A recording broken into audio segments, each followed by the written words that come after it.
Hi, welcome to this week's Authors Love Readers podcast, where we delve into the stories behind the stories. We're asking authors questions, some of them fun, some of them serious, and from their answers, you're going to learn things you never knew about the people who write the stories you love. My name is Patricia McLinn. I'm your host and designated question asker. Now, let's start the show.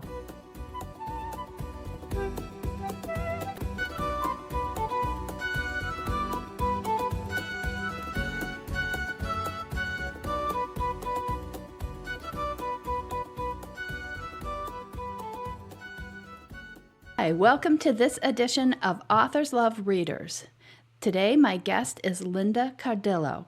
And this is interesting because a lot of the people I've been interviewing, I've known for a long time, forever, basically. I haven't known Linda as long. And we know each other more as readers in a lot of ways than writers, because we are both part of a book discussion group that's all authors, which means we're really cranky readers. I'm a cranky reader. And so I come to this discussion with Linda from a little different direction. Would you agree, Linda? Absolutely. Do you find sometimes that you try to predict who's going to react what way to a book? I think I try to be more flexible about how I approach books, but I know that there are some, and part of it is I think I am in such awe of their critical abilities and what they know about writing books and how they bring that to the reading of books. I find I'm not particularly great at predicting who will like or not like a book. I'm not even always good about predicting myself. And I think some of it is, we're starting here on a discussion about reading, but I do think some of it is because my theory is that all reading is interactive. And so at least as much as the author puts in, the reader is determining what is taken out of the reading. So a lot of it has to do with my mood and my, what I need to be reading at that point. And sometimes the book that's chosen answers that need, and sometimes it doesn't. What I find certainly with the books that we've been reading are almost all of them are books I might never have discovered by myself. And yeah, it really is. It's really expanded sort of my repertoire and my willingness to dip into something that, I would have ignored in the past. And sometimes it's very surprising. Absolutely. And discovered authors I would never have discovered on my own, because I've gone on and read some additional books by authors. And not necessarily that I adored the first book, but there was something in the voice, possibly the worldview or a character that really caught me. And I kept going. I agree. Yeah. I've done that too. Yeah. It wasn't so much that I loved the first book, but there was something very compelling that pulled me and wanted me to find out more. Yeah. Well, and as I said, you know what? It's probably what I said at the beginning, that book, that author, that voice answered what I needed at that point. So I kept going back to that. Yeah, I wish there were a better way to do that match. The reader is looking for this sort of experience. This book will have it, but I don't. I think our discovery mechanisms now are really clunky, really, really clunky. I hope this is someplace where technology can help us over the next decade or so. But that's my pie in the sky. So, okay, let's ask Linda some questions. We'll start off with a hard one. Do you have any strong fears, and have you ever used them in a book? Okay, yes, I do have one strong fear. I'm claustrophobic. I discovered it, this is going back, it was not until I was in my 20s, and I was traveling in the Black Forest with a couple of friends hiking. And we stayed in this hut overnight that was actually quite large. It was like sort of a dormitory, and it had these sort of stacked wooden bunks. And I wound up with the bunk at the top that was very close. And I could not sleep all night. It was just, it was so really, I I just felt like I was being smothered almost. And so ever since then, I've been very careful about small enclosed spaces, particularly over my head. Once I had to, my husband and I were sailing on the schooner. And we were bringing a schooner under sail from Providence, Rhode Island to New Bedford. It was a boat that he had brought across the Atlantic. And the bunk was just like this cabin, like forest. And I had to, I sort of pushed myself to the edge of it and kept the curtain open so that my head was out of the bunk, because I just could not abide being in a very tight space. But what's interesting, with your question, I've never used that in a book, and I think now I will. Well, the first thing that occurs to me is in a former life you were buried alive. Gotta be, Linda. Yeah. Ooh, okay. Let's go more cheerful. Favorite color and why? My favorite color, purple. Absolutely, purple. I'm wearing it. I was trying to think back, and it goes back, I think, to when I was a teenager, and my sister and I shared a bedroom, and it had my parents' old furniture in it. And we were getting new furniture, and my mother said to us, "You can decorate the room however you want." And the furniture was this sort of white, sort of with little fancy, pastel flowers printed on it, black bedspread, and purple and orange cushions, like pillows put on the bed. And it was my first sort of statement, kind of separating me from my mother's sense of design and style. But that color purple just spoke to me in certain ways that it was very bold, and it was not at all a pastel. Well, I find it fascinating that you had orange cushions on it, because this is one of my theories, is that most people who like purple don't like orange, and vice versa. So my next question, Linda, is what 3 movies would you take with you to a desert island? A desert island that has some strange ability to show movies. The English Patient, Far from the Madding Crowd, and every single episode of all 5 seasons of Endeavor. And that's a little bit of cheating, but it's like a movie. Cheating, but creative cheating. I like that. Okay. Most writers have a bad habit word when they're writing. I've already confessed, just and really are probably top on my list. What's yours? Just was also one of them. Got, only, and some. I actually did a search in a couple of my manuscripts, and I found 250 instances, sometimes 2 and 3 on the page. We all have them. So do you have a childhood book that addicted you to stories? The Secret Garden. Oh, that's wonderful. I wonder if I noticed your movie picks have a definite English bent. And I wonder if The Secret Garden started you along that road. Very well might have, and I think that it was such a departure from the life that I was living, and really sort of took me out of this sort of urban Italian neighborhood that I lived in, and it was very enlarging of my world when I read it for the first time. Well, this sort of touches on a question that came from a reader, and her question was, where do your stories come from? I know one author who dreams her stories. Another has a character suddenly taking up residence in her head. So how are your beautiful stories born? Certainly, I think a lot of the ideas for my stories come out of people I have encountered, or the stories that I have heard from them. Certainly the 2 Italian stories are based on conversations around the dinner table and memories of memories of my aunts, for example. I still have a lot of work to do, but just at the beginning there, that voice is what gets me started. And is that necessarily at the beginning of the book, or is it just the beginning of your process? It's both. I mean, in some instances, it's the beginning of the book. But quite often what I find is, and I'm finding it more and more as I write more books, that quite often those first words that I hear and that I put down on paper are not going to be the first words of the book. But it's some core, it's some vision of who the character is, at least Exactly. for me. Exactly. Yeah. Yeah. And whatever comes in that first part, it can never change. Other things about the character might change or get explored or shifted, but those first moments are in stone. That's who they are. Yeah.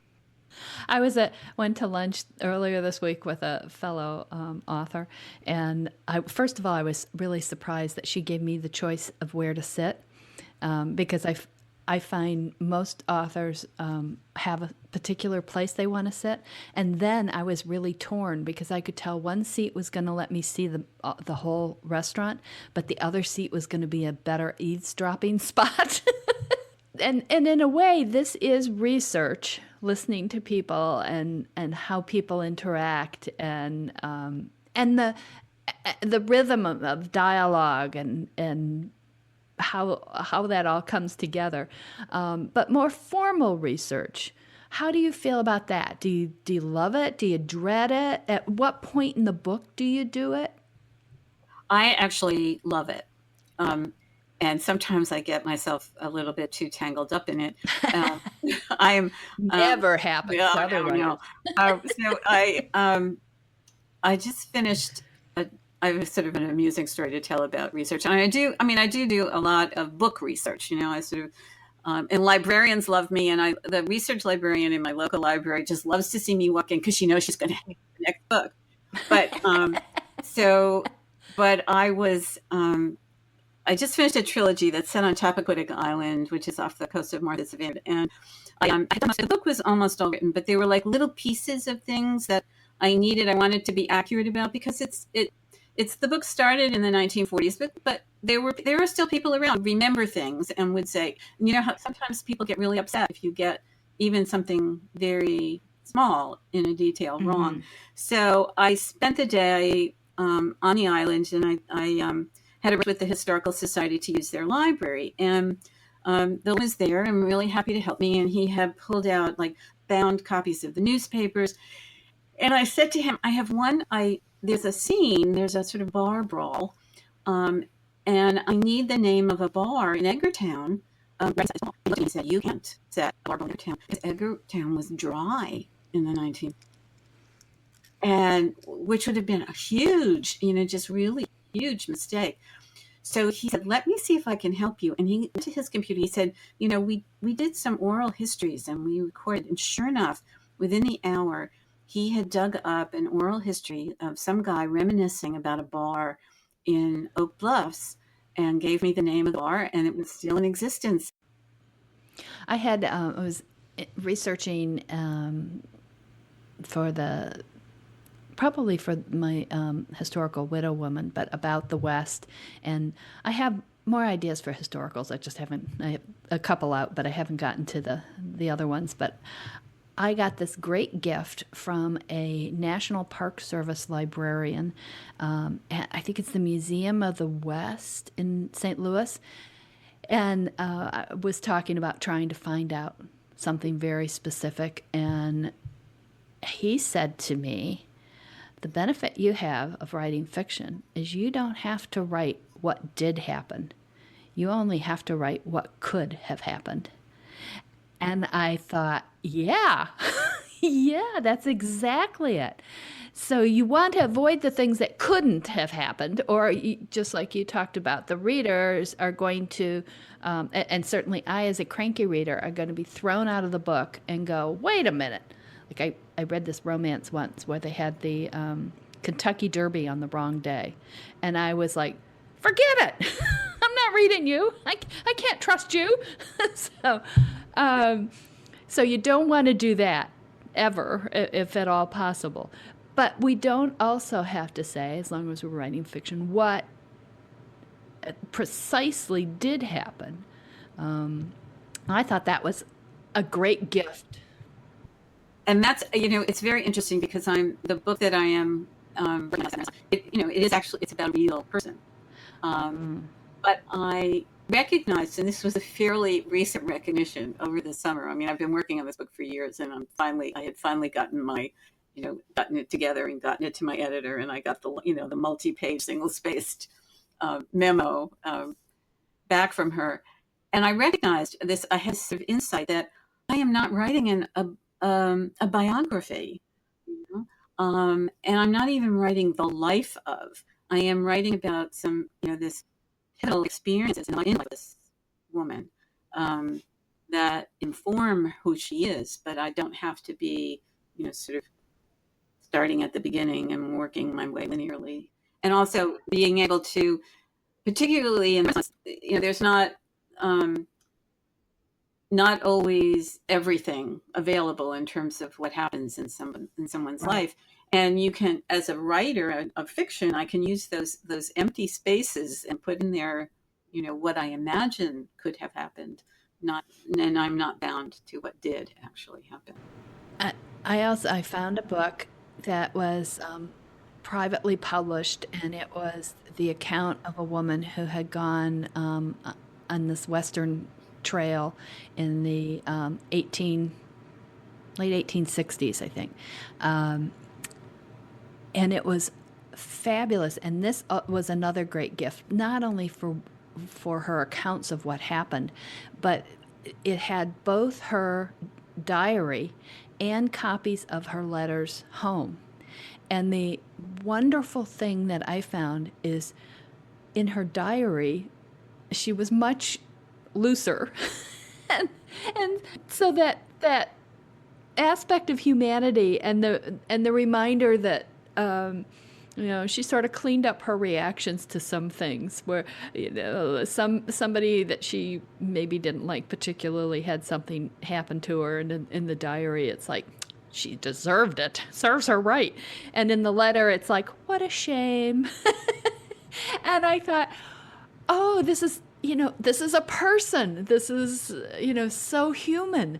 And that was another gift for me in research and reading things that people have written and trying to get a view into who they are from what they've written. And sometimes they're cleaning it up. So, okay, do you have a writing routine? I do. I knew you would. I am disciplined, you but are disciplined. I was not disciplined when I first started out. I'm very particular. Until I was 5, my family lived in an apartment over the office of my where my father worked. It was his uncle's construction company. My father was the general manager, and at night, sometimes he would have to go downstairs to the office to do some work, and he would let me go with him. And there was this big metal cabinet in his office, and inside that metal cabinet were all the office supplies. And he would allow me to take out a ruled pad and a pencil, and I used to draw pictures before I was able to write. And then I would, when I first started writing it, I would only write on those yellow pads. And I think now that I really understand sort of where that comes from, it's so interesting how we become attached to tools, and we see those tools as sort of helping the process. And the other thing that I do in terms of my process, which is absolutely key for me, is I have this little electronic timer that I set for 20 minutes. And I, as soon as I put the timer on, I turn it so I can't see the minutes ticking away. But I've trained myself when the timer is on, that's all I do is write. And I generally will do 3 20-minute sessions, and then I give myself a break. I'm just sort of barreling through any kind of block that I might have, or inability to get started. And it works like a charm.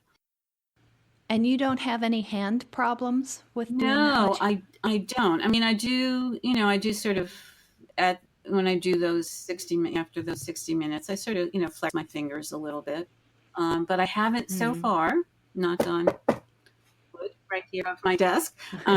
That's not been an issue. One of the things I'm trying out right now, though, is a standing desk. Because there's all these issues about, particularly for people like us who sit at desks for a long time.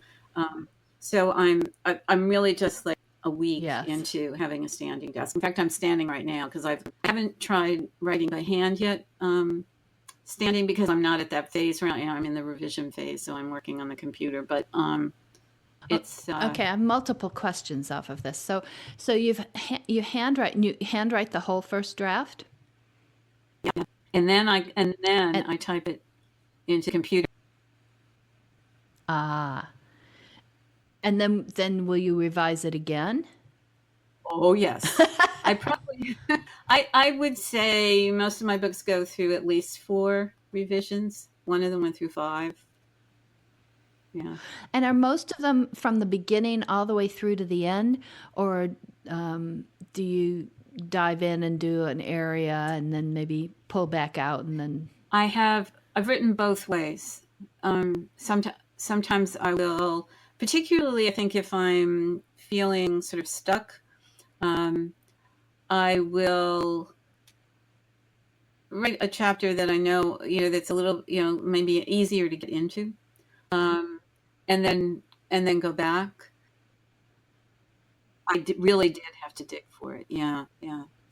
I will also say the first time I wrote a trilogy, I thought I'd written a standalone book, and a friend read it and said, "Well, this is the middle book of a trilogy, don't you?" And I said, "You can't fool me. A trilogy has to have 3 books, and there's only 1 book, so it can't be a trilogy." And she said, "Go back and look at it, and you have all the pieces of the previous book are indicated in this one, and then you have to do this other character as the 3rd book." And she was right. I was stunned at how much my subconscious, I guess, had dropped in to that book. And I wrote the first book very quickly. I write out a sequence, and not only within the book clearly, but I wrote a trilogy out of sequence, and I've done it since then too. But the point being of how much is there that you don't realize on the top level of consciousness, and then when you go back and read it, it's like, "Ooh, look at that little gift," and "Ooh, look at this, I got that too," and "Oh, there's that." I thought I was writing a trilogy, but there is something in that 3rd book that I think probably could turn into a 4th book. And I started playing with it this summer, and I was really excited about it. It was like, wow, all right, there is this, this one character who is fairly important in the 2nd book, but it plays a relatively minor role in the 3rd book. And I thought, oh, it may be time to give her her own book, And this answers a question that I had from a reader who asked if, as authors, do we miss the characters once we finished a book, and do we think about them?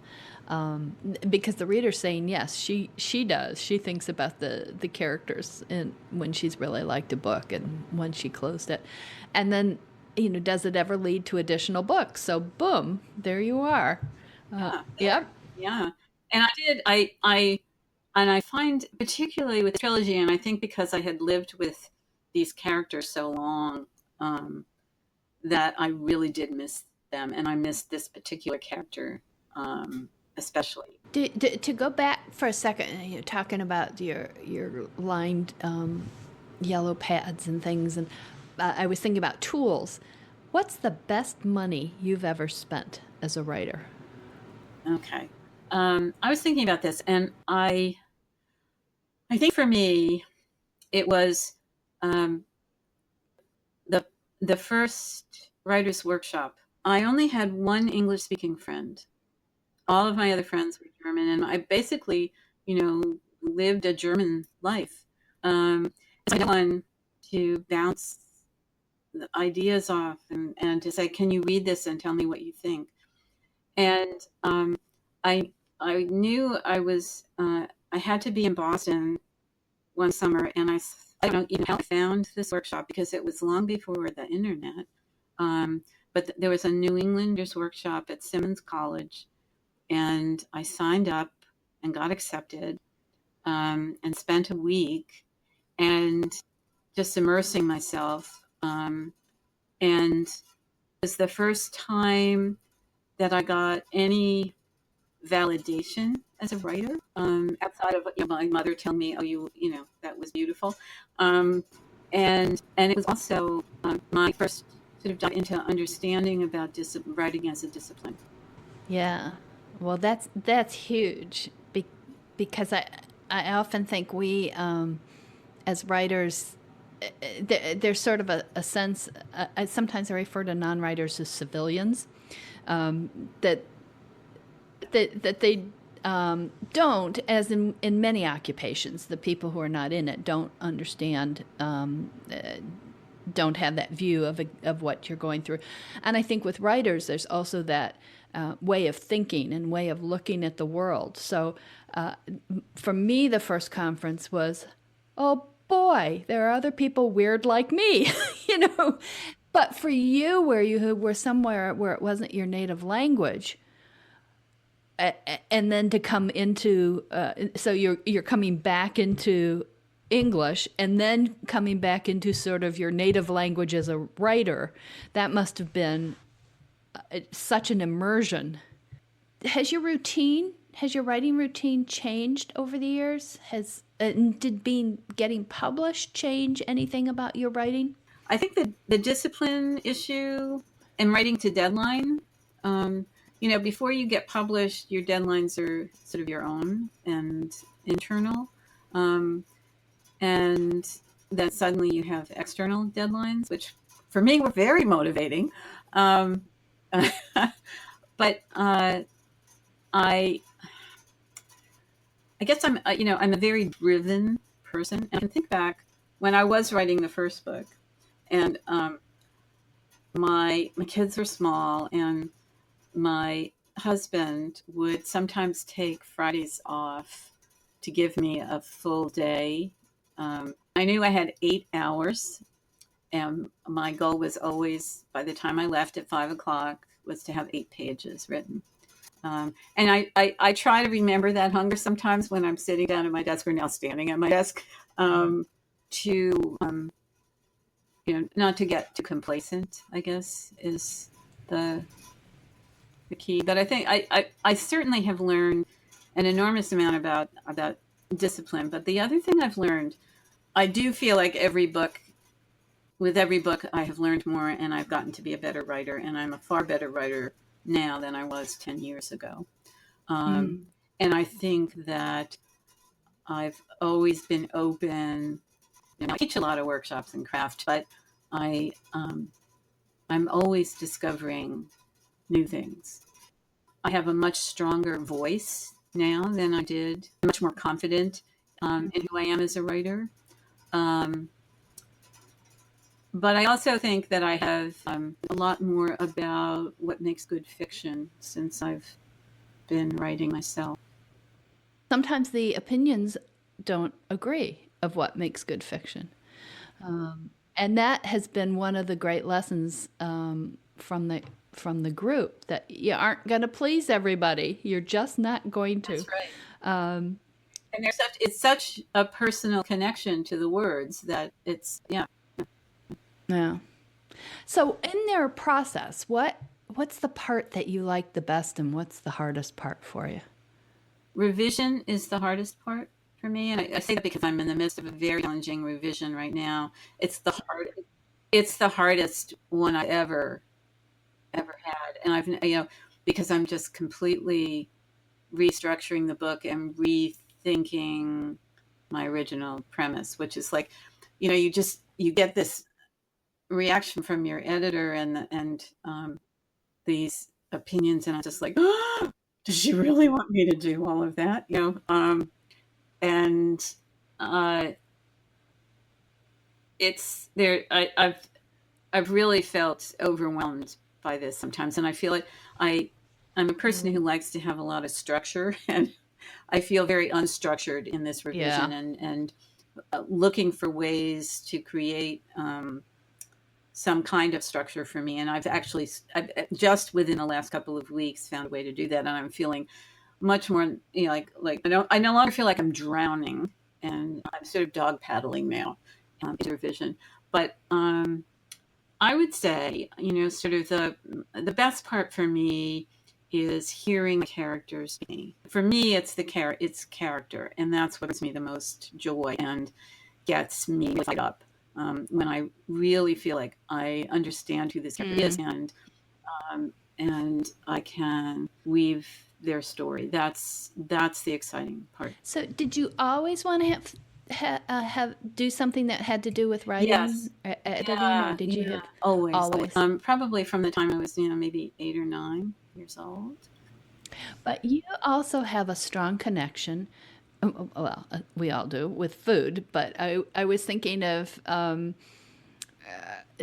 that you often food plays a part in your stories. Did you ever think about doing other things with food or cooking? Yeah. Yeah. I had a dream to open a restaurant, which, sort of got postponed, deferred. Um, and when my editor said to me, "You always have all this stuff about food in your books. Have you ever thought about writing a book that really focuses on food?" And that's when I wrote Across the Table, which is about this family that had the restaurant. And I got to, I sort of vicariously run a restaurant through my characters. Um, and if I had not become a novelist, I think probably that's what I would have done, is open a restaurant. Yeah. It seems to me a fair number of authors that I know have a strong connection with food in those ways. Do you see anything? Is it the creative process? Is there a connection there? Well, I think there's um, certainly there's this, um, I think, a very cultural connection to food, and food is, I think, expressive of emotion and family and relationship, and there's so many sort of things tied tied up in food that I think relate. I think some of the most important scenes that I've written in my books take place around food. There's that coming together of characters, Yes, um, a- yes, and and there's mm, also I yeah, think um, the passing down of things from one generation to another, or to the one after that, over food, over the preparation, during the preparation of food, over recipes. Um, I think when I was a kid, and we would have come back from church on Sunday, and we'd sit around the table in the dining room, and we would talk for hours. We would have a toaster that we had at the end of the table, and we'd just keep making toast and and talking for hours. And when my siblings are older, so when they started having significant others from college who'd come and spend time with us, they were a little, well, what do you do on Sundays? Well, we make toast and talk. What do you mean, what do we do? So I have some questions that came specifically from readers, and then some on behalf of readers. So let me ask you. One reader asked, "What is your favorite place to write?" So where do you take your narrow lined notebooks, and why? And they want to know, does it have an inspirational view? one of the reasons I wrote this book, Chappaquiddick, is because we spent our summer vacations on Chappaquiddick. It's a very isolated place. The cabin where we stayed, the cottage, had no electricity, so there was like no computer and TV, not even a radio. And it was surrounded on water on three sides. So I could sit on the porch and for hours a day with my pad, and that's where I wrote. Um, and it still is, sort of a place of just absolute peace and Oh, that's a beauty. great place. And you would do far better there than I, because I need the plug. So this next question is especially for those authors who are traditionally published. When the cover or image doesn't match the character description, a pet peeve of mine, says this reader, how does it feel for the author? It feels, It feels such a way that we'd have to bleep out a lot. I wonder if more so for someone like you who has background in art, as opposed, I always have opinions about it, but I can't draw a straight line with a ruler. So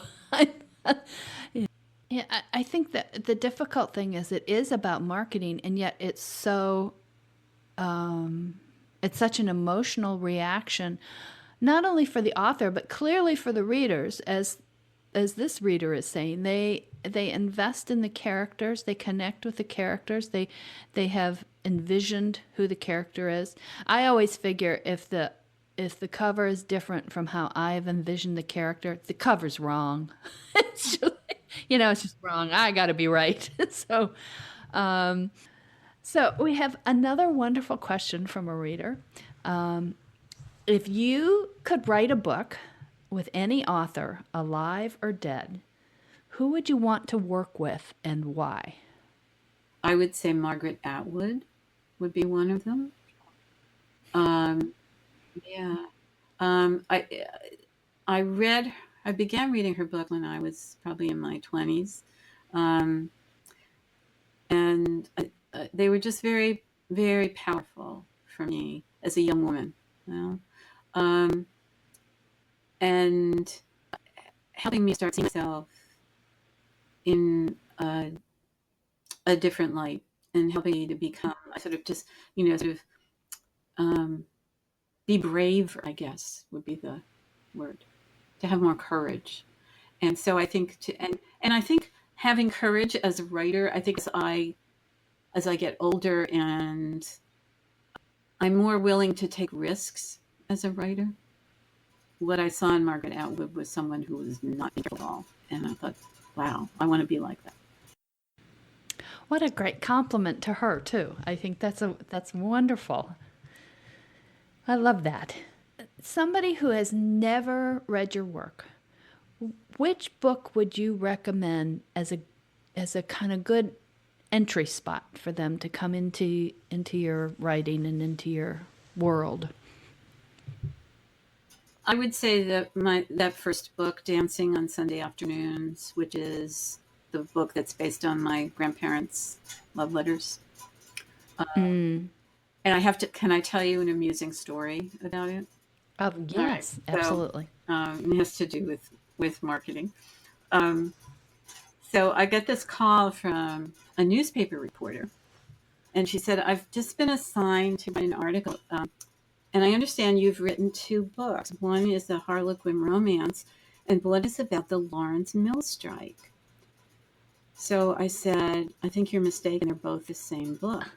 And she was like, sort of taken aback that a Harlequin romance could actually be about something as important and serious as the Lawrence Mill strike. You probably could have just ended it with "is about something." Right. It's about, exactly, yes. A lot of so we went on to have a very interesting conversation, and she did, and she put in the article, how surprised she was to be doing something like that. And so about 2 weeks after the article came out, I get this email from the director of the Lawrence Historical Society, who had, she said she had Google alerts anytime the Lawrence Mill strike was mentioned, and that my book had popped up, and we had this long conversation, and she wound up taking, the book in the Lawrence Historical Society library. And the conversation that we had was how quite often conveying history is so much more accessible when it's in a novel than in a book of history about the Lawrence Mill strike, which some people might see as, sort of not something that they would want to understand. But So sort of the other side of that, where what's a good place for people to start reading your books is, do you have any of your books that you would consider a hidden gem? I like to say a book that even your loyal readers might have overlooked to this point. Yeah, so the the book that's set in Cold War Germany, I think is like the novella itself is called The Hand That Gives the Rose. And again, it's one of those books that sort of takes a moment in history, and its impact on individual lives. The heroine is a young woman who takes over the management of her family's vineyards unexpectedly. It's not what she had wanted to do, but her father has a stroke and her mother can't handle the vineyard by herself. And where can readers find out more about these books and your other books and about you? So there's obviously my website, which is lindacardillo.com. And that's Cardillo. Mm-hmm. Yeah. So there's certainly lots of information about me and all of the books, and you'll find there's excerpts of all of my books. Oh, great. Yeah. And there's also recipes, because food is so important to me. I actually did a cookbook a few years ago based on my two Italian books. And so there's little excerpts from the two Italian books and recipes of the foods that are mentioned in the books. You can get that on the website too.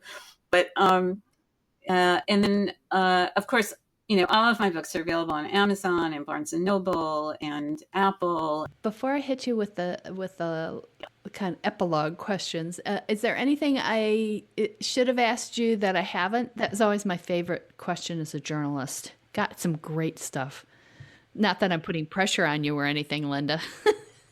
You can ask me what I read for fun, and that's good. Let's hear what you read for fun. I read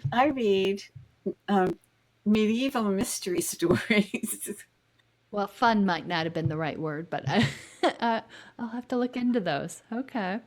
Okay, so here we go with some rapid fire. Dog or cat? Dog. Tea or coffee? Tea. Cruise or backpacking? Backpacking. So sailboat or motorboat? Sailboat. Best china or paper plates? Oh, best china.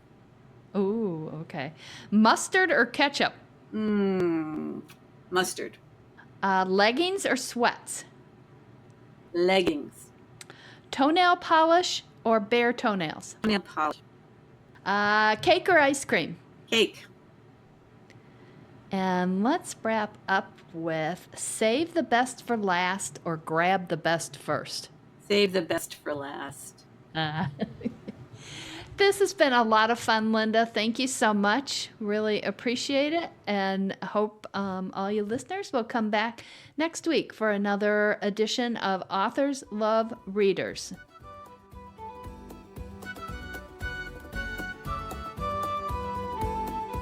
That's the show for this week. Hope you enjoyed it, and thank you for joining Authors Love Readers podcast. Remember, you can always find out more about our guest authors in the show notes, and you can find out more about me at www.patriciamclinn.com. You can also send in questions to be asked of future authors at podcast@authorslovereaders.com. Until next week, wishing you lots of happy reading. Bye.